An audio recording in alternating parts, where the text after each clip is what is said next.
अब हमारा आज का जो टॉपिक है वो मात्रकों को लिखने का नियम है। यानी इस वीडियो में हम लोग जानकारी प्राप्त करेंगे कि मात्रकों को कैसे लिखते हैं। तो सभी छात्रों से निवेदन है कि वीडियो में अंत तक बने रहें और जो नहीं समझ में आ रहा है, जो समस्या है, उसको कमेंट करके पूछना, उस पर फिर से अलग से वीडियो बनेगा।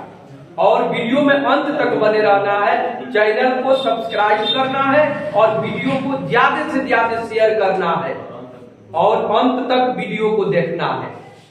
क्लियर है? ताकि आप पढ़े तो आपको समझ में आवे कि हमने पढ़ाया क्या और आपने पढ़ा क्या। क्लियर है जी? अब हम इस वीडियो में चर्चा करेंगे कि मात्रकों को लिखने का नियम, यानी हाउ टू राइट यूनिट्स। मात्रकों को लिखते कैसे हैं? तो मात्रकों को लिखने के लिए कुछ नियम है जी। अब पहला नंबर क्या है कि no plural number. No plural number इसका मतलब क्या जी कि मात्रकों को बहुवचन नहीं बनाया जाता है। नो प्लूरल नंबर, मात्रकों को बहुवचन नहीं बनाया जाता है। जैसे हम ग्रामर में जानते हैं कि एक से अधिक वस्तुएं जो होती है वो बहुवचन हो जाता है, यानी प्लूरल नंबर हो जाता है। और मात्रक में यदि एक से अधिक कोई वस्तु आ रहा है और उसके लिए मात्रक यूज कर रहे हैं तो फिर उसका बहुवचन नहीं बनाते हैं, उसका बहुवचन नहीं बनाते हैं। जैसे मान लो कि 10 सेंटीमीटर है तो ग्रामर क्या कहता है कि जब 10 है तो ये बहुवचन होगा तो 10 सेंटीमीटर यस जोड़ देंगे। लेकिन मात्रक के अनुसार, नियम के अनुसार दिस इज रॉन्ग, यह क्या है जी? गलत है। इसको क्या लिखेंगे? 10 centimetre, this is right. Clear हुआ कि नहीं मेरे भाई? यानी मात्रकों को कभी भी बहुवचन नहीं बनाया जाता है। क्लियर है?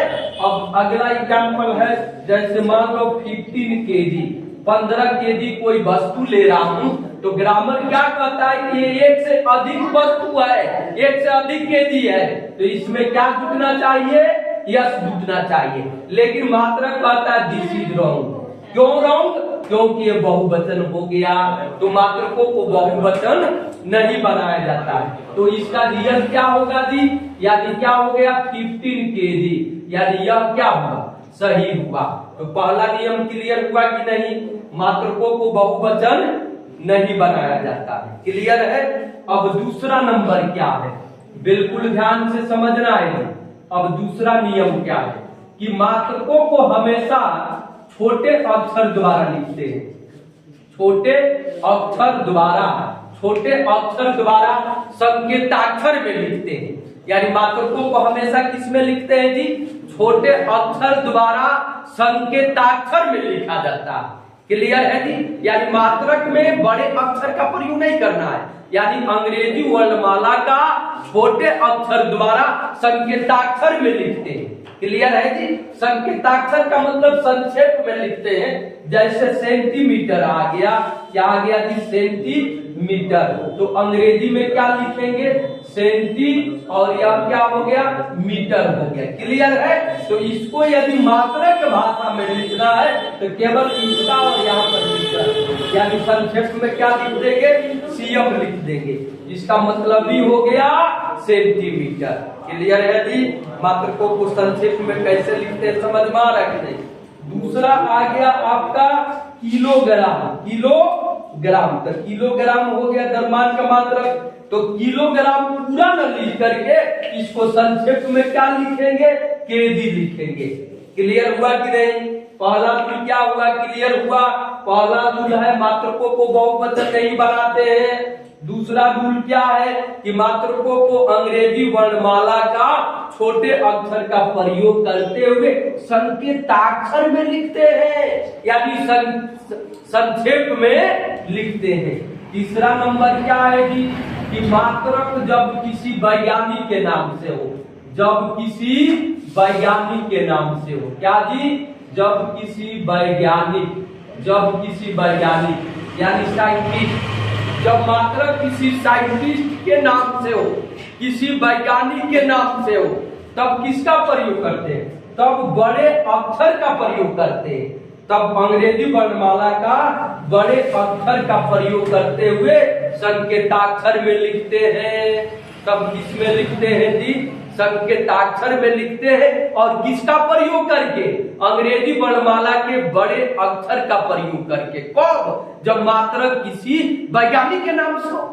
अभी अब पूछोगे ना तुम कि अभी आपने कहा कि मात्रक हमेशा किसमें लिखते हैं? अंग्रेजी वर्णमाला के छोटे अक्षर का प्रयोग करके लिखते हैं। हाँ, अंग्रेजी वर्णमाला के छोटे अक्षर का प्रयोग करके लिखते हैं। कब? जब मात्रक किसी वैज्ञानिक के नाम से नहीं रहेगा तब। और जब मात्रक किसी वैज्ञानिक के नाम से रहेगा तो फिर उसके लिए अंग्रेजी वर्णमाला का बड़े अक्षर का प्रयोग संकेताक्षर में करके और तब लिखते हैं।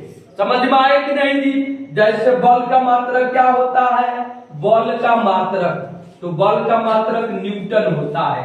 बल का मात्रक बराबर क्या दी? न्यूटन। क्या हो गया बाबू? न्यूटन। बल का मात्रक न्यूटन होता है। तो अब न्यूटन किसी वैज्ञानिक का नाम है। न्यूटन क्या है जी?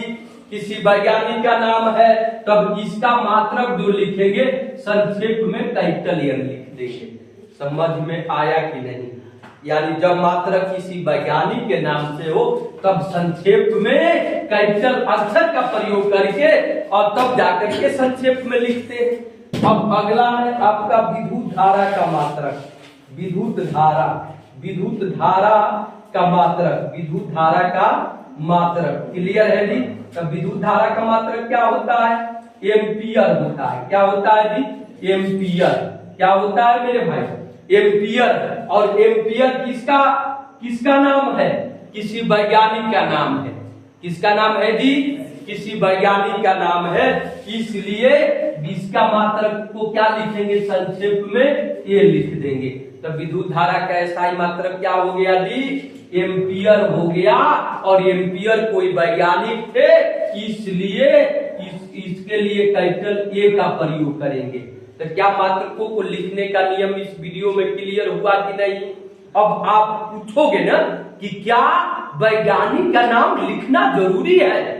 हाँ, मात्रक इसलिए वैज्ञानिक के नाम से दिया गया जो जिस क्षेत्र में ज्यादा काम किया, यानी बल वाले क्षेत्र में सबसे अहम भूमिका न्यूटन का रहा है।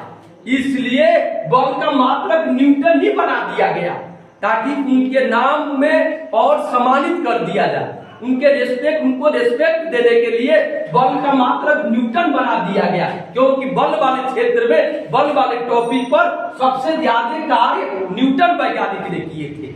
इसलिए उनको सम्मानित करने के लिए क्या किया गया जी? बल का मात्रक न्यूटन बना दिया गया। इसी तरीका से विद्युत धारा वाले क्षेत्र में एम्पियर काम ज्यादा किए हैं, तो एम्पियर को सम्मानित करने के लिए विद्युत धारा का मात्रक क्या बना दिया गया? एम्पियर बना दिया गया। क्लियर है जी? ओके, तो धन्यवाद।